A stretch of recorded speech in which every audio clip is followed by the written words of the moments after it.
Today we're at altitude at Millbank, and we've got the fourth in our series of Adaptathons in my Adapt agenda.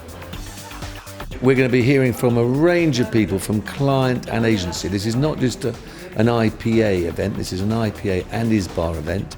And we've got people from the client community, procurement and marketing, and we've got from a variety of the agency community and intermediaries, really looking at how we as an industry can address performance, how we are paid for our performance between clients and agencies. Like the other Adaptathons, we've got different phases for today. Firstly, I'm going to provoke what the challenges are in our industry. And the second bit is really looking at turning from theory into examples. We've got a number of people who are trying new ways of being paid for their performance. And then that moves into a third phase after lunch, is when we get people into Adapt labs, when we really get them to experiment and learn from some of the others about how they can apply it to their business and their client and agency relationships.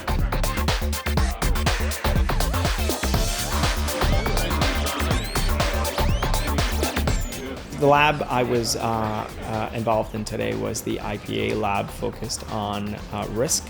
And a large part of the conversation was focused on how agencies can quantify and value risk and reward. One key finding that came out of the lab today was a real focus on co-investment to achieve specific outcomes between creative agencies and clients that aren't solved through the regular course of business. This involves creative agencies re-engineering themselves in order to try and focus on delivering real business value, and clients putting skin in the game to ensure that creative agencies are remunerated beyond typically what their normal remuneration might be. In the value-based lab today, we covered lots of different aspects of building strong relationships between advertisers and agencies. And trust came out as a really key, important element, because you can't talk about moving things on and moving away from time and materials unless you understand each other's challenges and you share, maybe spend time in one another's locations. So even procurement, spending time within the agency to understand the agency world, was felt to be something that would be worthwhile doing.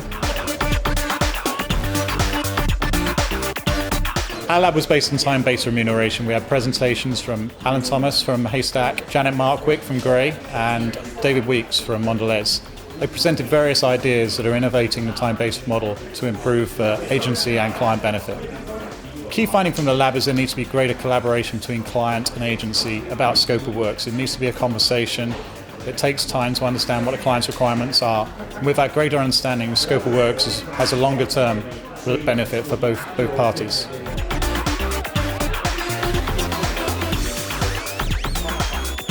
The output of today, really pleased with it. I'll tell you, people came in, I think, with some cynicism of can we change the model? They've talked about it a lot, and they've actually come out with loads of energy, loads of ideas about how they're going to try things and experiment. Well, that's what I hope anyway. And I thought the really good analogy was one of the videos that we got in from Tim Williams.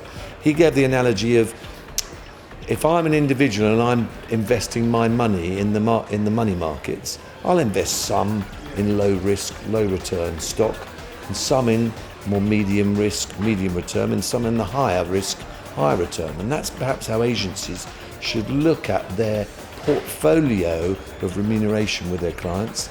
Some that will be more based on time input, some that will be based much more on risk reward. And I think that's a really interesting way to go. Some will try it as a completely new re-engineering of their agency. Some will just try a few little experiments.